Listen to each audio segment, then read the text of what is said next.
All right, what's up, gang? I believe we are live. Just waiting on. Oh, there he is. There's Chris. What's up, Chris? Oh, well, my fault, man.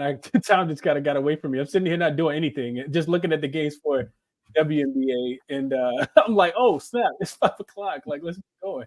It's all good. I do the same thing. I look at the clock and I'm like, oh, cool. It's 4:45. I got 15 minutes to kill. Same. And then you look into something. You're looking around. Next thing you know, holy crap, it's time to go. Absolutely. It's all good, man. Anyways, yeah. So live Thursday Night Football, Cowboys versus Giants. Today, joining me, ChrisBeCappin. You can find him at the Twitter handle you see there, ChrisBeCappin. Those of you on my channel probably know Chris from Kyle's streams, Kyle Kerms, who a lot of crossover viewers from him that have made their way to my channel, which is awesome. But Chris, how you doing? I'm good. Well, I appreciate you having me on, man. Excited to grace the space and for the invite. So yeah, I'm ready to talk some Thursday Night Football with you, man. Yeah, no, appreciate you hopping on. Of course, I know you got a busy schedule going on with the kiddo and stuff. So yeah, appreciate you taking the time. Have you been enjoying the WNBA playoffs so far? I admittedly have not been diving a ton into it. Absolutely, Moda. Anytime we can get playoff anything, like I might even jump into like handicap. I haven't handicapped baseball in quite some time, but I may even handicap baseball because we can get meaningful, situational spots, man. That's my favorite time to bet. So yeah, 2-0 night last night in the WNBA. A couple of the leans cashed as well. I think 9-2 start, up about almost 6.5 units in the WNBA just in the playoffs. So yeah, super excited to put a W right now. Are you laughing at that comment? No, I'm not even looking at the comment. Oh, I was just laughing at this one. Why do I look like the star from Ratatouille? You mean Linguini? Why do I look like Linguini? I love Ratatouille. One of my favorite movies. It's my fiance's favorite animated movie. She loves it. She absolutely loves it. Nice. Okay. Cool. All right. Well, yeah. Shout out Journey of a Service Dog. Those of you that love dogs and want to watch golden retrievers play with each other, check out my friend's channel here. But yeah. So all right, we got Cowboys versus Giants. The way we do things is you're obviously allowed to give out leans, but any official play that you have, we just track everything on the spreadsheet just because it's kind of fun to follow how things have gone over the year. To give you kind of an insight on how things have gone, week 1, we were up a total of about 18 units. As of right now, our total profit, we are down 1.4 units. So it goes to show you how rough the past couple of weeks have gone. That's just NFL. Yeah. I was able to make some back on Monday night because I went heavy on Jamar Chase. Thankfully that came how we've been playing the streams. So for tonight, Cowboys Giants, start with the main lines. What do you got? Spread, total, money line, anything you like here on the main lines? Yeah, I bet the 5.5. I know it's super square, but I just think this is a pretty good bounce back spot for Dallas here. I know that a big part of the problems that they've had recently is, they just can't really run the football. They also can't stop the run. They can't do either of those things. Yeah. Some things that you kind of need to happen. But, I think it's a nice bounce back forward. And I get it. Like the Dogs are 5 points or more are 10-6 straight up, which is crazy. Absolutely amazing. 14-2 against the number.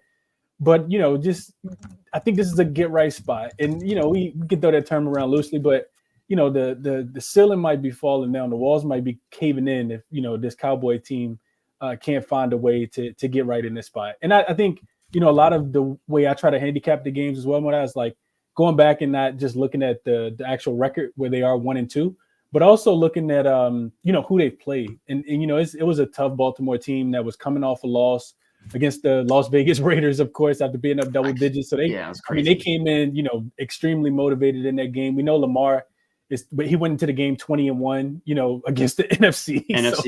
You had all of those things going on, and the biggest downfall for Dallas, like I said, is their ability to run to stop the run. And Baltimore loves the run, right? We finally see Derrick Henry get Derrick Henry. I'm sorry. You're right. We finally see Derrick Henry get 20 plus carries, and we saw what he was able to do with that. I don't think that the Giants are going to be able to run the ball as successfully here with Devin Singletary. I think that's a big part. I think when you just go back and look at that kind of, owning the Giants, like 12-2 straight up, 10-3-1 against the number in his career. Also, when he goes to MetLife Stadium, 5-1 straight up and against the number as well. Like those things give me confidence. And I think, yeah, Dallas, like I said, they've struggled to stop the run, but Devin Singletary is not, Travis Henry, Derrick Henry. He's also not Alvin Kamara. So Yeah. I just think that they get and you get the opposite side of that. You get the Giants coming off a game where they won outright as a 6.5-point dog, and beat up on a really bad offensive unit that was led by Deshaun Watson, who I think is bottom 3 in QBR. Yeah. I don't think that that's going to happen in this game with the Cowboys. So at least if they can't, if they're not able to run the football, which I kind of feel like they are able to find a little bit of success. You go back and look at I looked at the Giants rush defense. It's not the greatest thing in the world. I think they're bottom 10 in, rushing yards allowed and giving up 5 yards a pop as well per carry, which puts them bottom 5 in the league as well. So I think that they should be able to establish the run enough to kind of open it up and get Jake Ferguson down the field, complete some plays to CeeDee Lamb, who typically plays really well. He's coming back off the, emotions of fumbling in that first quarter and having really bad body language. He wasn't present for any of the post game availability, but then Right. he did. I like Moda that he came out after the game. Yep. He apologized, right? Like, he was available for media, I think on Tuesday, and he took it on the chin. He was like, it's my fault. Me and Dak talked about it. Like, that's my brother. So yeah, I can just see them, I think it's a bounce back spot, and I think they can beat the Giants by a touchdown here. So I know, like I said, divisional, the dogs of 6 points have not been covering at all, but I kind of feel like it's a good right spot for the Giants, who also haven't really faced they haven't really faced too much of a, explosion on the offensive side. Deshaun Watson and very conservative Cliff Kingsbury led Commanders offense. So yeah, that's why I like Dallas minus the 5.5 here. Yeah, I'm in total agreement with you. I didn't actually I bet it. I play the spreads pretty light, or I don't play a ton of them, but I'm in total agreement with you. It's just like, this is the perfect overreaction on both sides, where you take the Cowboys and you take the points. It reminds me of the Eagles Saints game last week. The Eagles are coming off of that horrible loss to the Falcons. The Saints are coming off of that amazing victory. The Saints are at home, like everything lined up. And then look what happened. The final score didn't really show. The Saints got demolished in that game. And it just reminds me of that. It's like, and the funny thing is, both of these teams, their only victory, they're 1-2, have come against the Browns. So it's like, we don't know, who can these teams beat when they're not playing Deshaun Watson? But I'm with you. I mean, the Cowboys, you wonder if they can take some, that comeback was kind of fake at the time. Like, it was a Justin Tucker missed field goal. It was recovered onside kick like that. It was a while, but you just wonder if they could take some success they had in the passing game to end that and kind of use that moving forward. Because the Giants defense, they got spanked by Minnesota in week 1. Minnesota spanking everybody. So who knows? And then in week 2, the Commanders didn't punt that whole game. They drove up and down the field. They just couldn't get anything done in the red zone. That's not I think the Cowboys can move the ball up and down the field on the Giants, and I don't think that you're going to be able to stop them in the red zone. So I'm in total agreement with you. I think this is a perfect spot to back the Cowboys here. You can get them, as you see on the screen here. You can get a -4 is out there, but it's -130. That's obviously, I'm not paying that juice. You can get some 5s at the middle. This one here is Profit X. It's like a sweepstakes book that's legal in a bunch of states, but you're constantly getting, you're constantly getting awesome odds on them. And then everywhere else, the main sports books have it at 5.5. So I'm with you.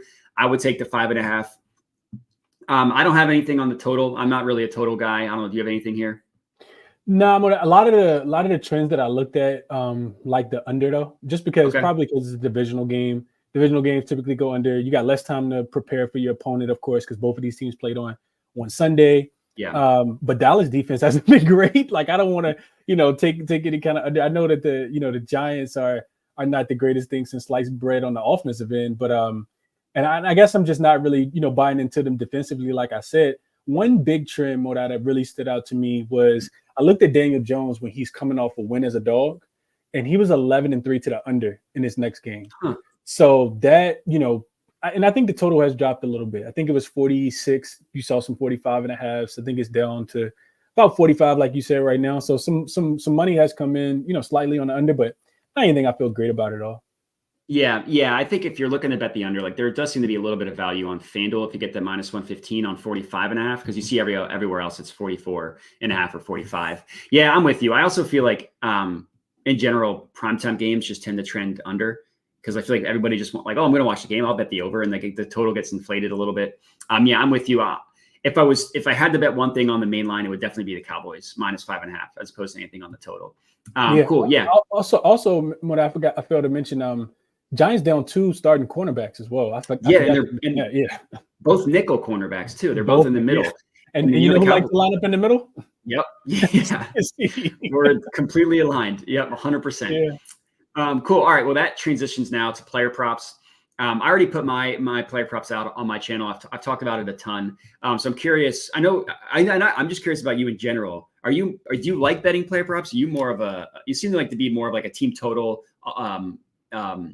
not main markets, alternate market. There's a word for it that I'm just escaping me, like alternate markets, like team totals and stuff, first half, stuff like that. So do you play a lot of player props? What sometimes I think is it's not the smartest thing to do, but I try to find value in whatever market, I'm a big situational guy. So if I think a team is, let down in the previous game, then I may want to, think that they're going to come out with some emphasis and take them early. So that's why I'll take some first quarters and first halves. Or if it's just a team that typically starts slow, like I'll try to find value however I can. So whether it's a team total or, a first half spread. But yeah, I try to mix it up. I think anything that is going to yield me some return. Yeah, and that, sure. That's the profitable betting angle. I'll probably, try to play. So yeah, I do like player props. I've been pretty successful with player props in the NFL, a little bit more than the side. So I haven't bet a lot of sides. I think this is probably be my third or fourth side that I bet so far this season. This number opened at 4.5, Sunday evening, -115 on FanDuel. And I said, man, I think this is a prime time bounce back spot for Dallas here with the, Dallas is America's team, so yeah. They're always, in the fold for, just having the most eyes on them. And, it's always going to be an exaggeration. If they lose a game, they're the worst team in the world. And if they win a game, then, they're the best thing since sliced bread. So I just kind of feel like the bounce back spot for them. That's why I took the points here. But I typically don't play a lot of spreads in the NFL.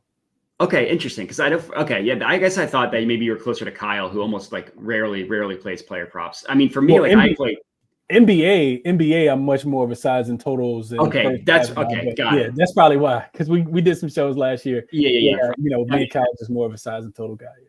Got it. Cool. Yeah. I mean, however you find value is like, there's no one way to do it. Like you said, it's an equal opportunity. If some people are better at spreads, that's totally fine. So cool. All right.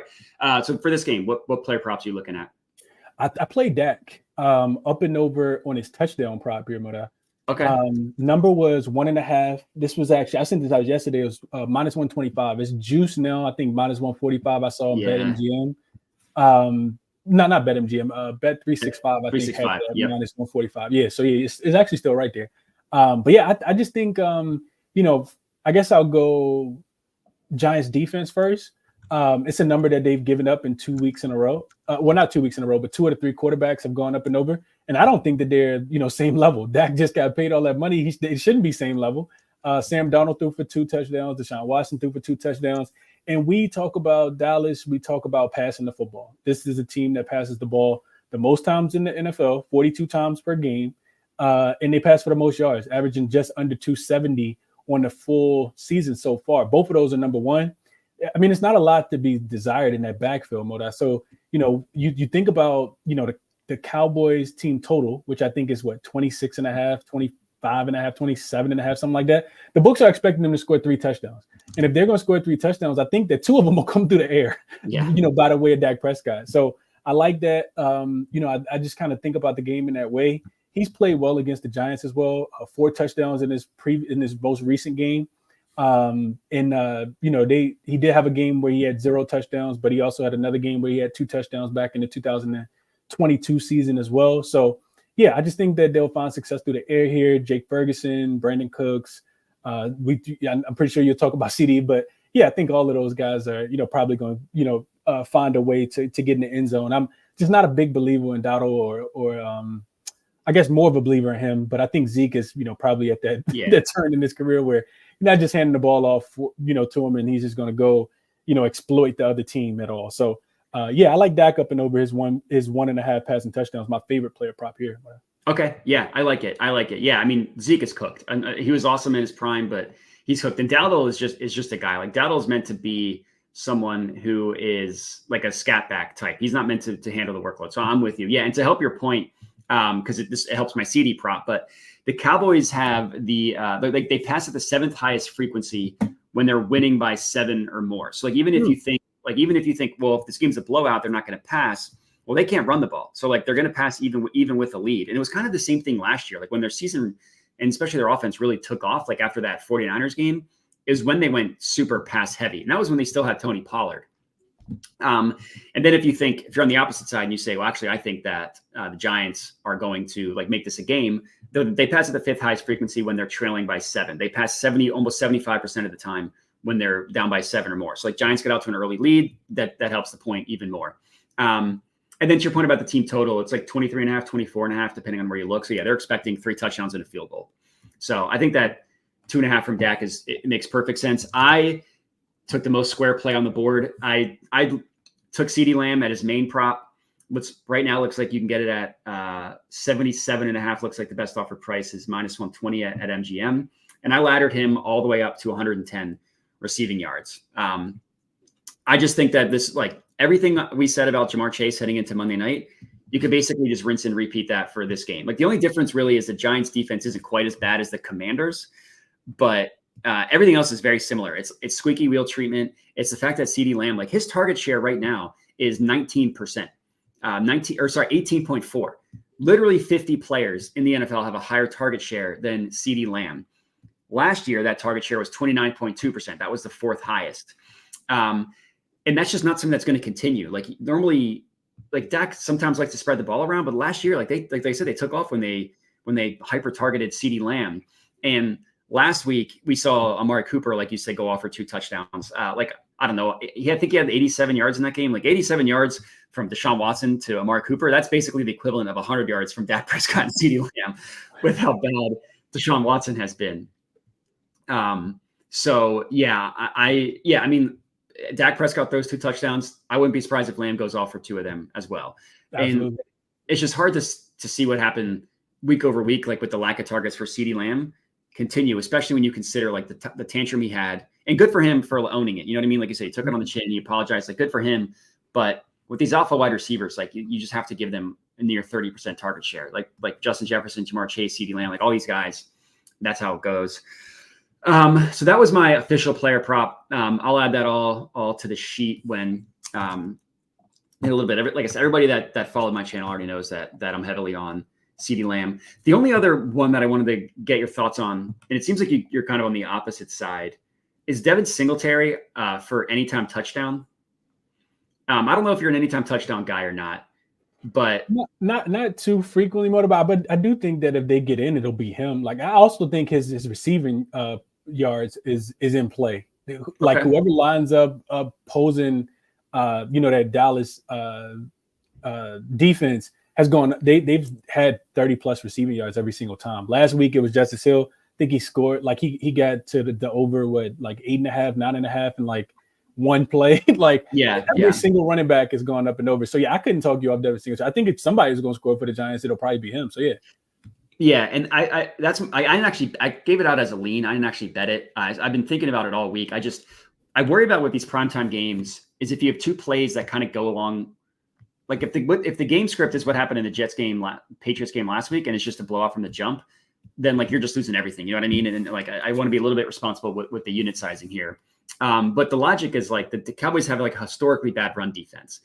They've been terrible. And if you take out week 1 against the abomination of the Browns, they've given up in the last 2 games, they've given up 169 rushing yards per game. That's by far the most in the NFL. They've allowed the most rushing touchdowns in the NFL through 3 games as well. And Singletary, like you said, he's not a world beater, but it's a workload thing. He gets all the work for the Giants. I mean, the Giants, they're actually pass heavier than you would expect. Like you think a team with Daniel Jones is not going to want to pass the ball a lot because it's Daniel Jones. But they're actually among one of the higher teams in terms of pass frequency, like in the red zone, neutral pass rate, all that stuff is higher than you would expect. But when they run the ball in the red zone, it goes to Devin Singletary. He's taken 7 of the 9 red zone carries, and then he's taken 100% of the carries from the 15 and in. So 100% from the 15, 10, and 5 have all gone to Devin Singletary. He scored each of the last 2 weeks. He's also hit his rushing prop in each of the last 2 weeks as well. So he was someone that I gave out as a lean. I didn't actually bet it. And then another one that I like, the odds have just got nuked. Like they opened up at 270 is Jake Ferguson. Because Dak loves to target him in the red zone. Yes, he does. I think he had like 11 targets last week too. And that was his first week back coming off the injury. So I like that one too. Yeah, I mean, when he got hurt, I thought he was done for the year. I thought it was Me too. I thought it was an ACL, and the fact that he played 2 weeks later and then got a ton of targets, like you said, like I looked it up because I like tight ends have been killing he had 6 receptions for 95 yards last week, and I forget the exact stats, but last year he was at least in the top 3 in terms of red zone targets. Like Dak loves targeting him, and he's always kind of targeted the tight end in the red zone. So that's another one that I wanted to shout out. I haven't played either of Singletary or Ferguson, but they're 2 that I like. I kind of want to just talk through it. Real quick, we'll get to some questions here, then we'll get out of here in the next couple of minutes because I know you got to hop. Touchdown Lamb plus 90 yards, Cowboys money line Ferg 25 yards. Yeah, I mean, I don't hate any of those 4. Me either. Yeah, no notes. Do you agree with the top MFer in here that the WNBA playoffs is the easiest time to bet? Yeah, I think so. I think it's going to get a little bit more challenging now that we're done with the first round, of course. These next 2 matchups should be really, really spicy. I know a couple of guys who were just parlaying like every team that was a favorite in round 1 to beat the underdog. And like it was like plus 420 or 480 or something like that. And that was the easy winner because no game ended up even going to series game number 3. Yeah. We actually we got like the best 4 teams. And there was some parity in the WNBA, as you know, Moda. With some of the poor teams like being really good at one day and then absolutely falling off the cliff. But now you have like the 4 teams. Like it was no ifs, ands, or buts about it that these were the top 4 teams. You can tell by record wise in the WNBA throughout the full length of the season, all of that good stuff. So yeah, I do think it was really easy, which is why I'm 9-2 so far in the playoffs. But I think it gets a little bit more difficult now that we only have 4 teams standing. Yeah, I mean that one series, the Aces and the Liberty. I mean that's gonna be good. That was the finals last year. I mean that's just straight popcorn. Yeah. Any thoughts on Dak rushing or anytime touchdown? He really since he got hurt, he's just not like. Whenever he broke his ankle a couple of years ago, he's just not running at the same frequency. I mean the odds are probably incredibly juicy. We'll pull it up real quick. I think I saw his rush prop at 7.5, I think is what the line was. And I wasn't really intrigued by it either way either. Yeah. If I were to play it, I would play the touchdown. I wouldn't play the yards. I mean, plus 500, like it does not take a genius to tell you a plus 500 prop is not likely to hit. You know what I mean? So like, I hate when people ask me about these long shots and I'm like, well, I don't really like that one. Well, it's like, yeah, of course. That's the nature of the business. Right. But yeah, I'm not going to talk anybody off of plus 500. I actually think the better quarterback touchdown prop is Daniel Jones. Now I'm not going to sit here and say that Daniel Jones is Lamar Jackson. What I am going to sit here and say is that the Ravens clearly identified something in the quarterback run game because a lot of his plays were designed quarterback runs. They were not scrambles. They were designed. And, Daboll's never been shy to use Daniel Jones. And people like to call him sneaky athletic just because he's white, but he is sneaky athletic. And plus 280 for that is pretty juicy. The top MFer in here also likes Ferguson to have a touchdown, 39 yards. Yeah, I think we would both like that. Yeah, I would agree with that. Yeah. And then the Light Bear just wants to let's cash out tonight, 100%. Absolutely. What's up, Light Bear? Cool. All right. Anything else you have for this game or anything real quick that you want to shout out for Sunday, that anything you got in early that you liked?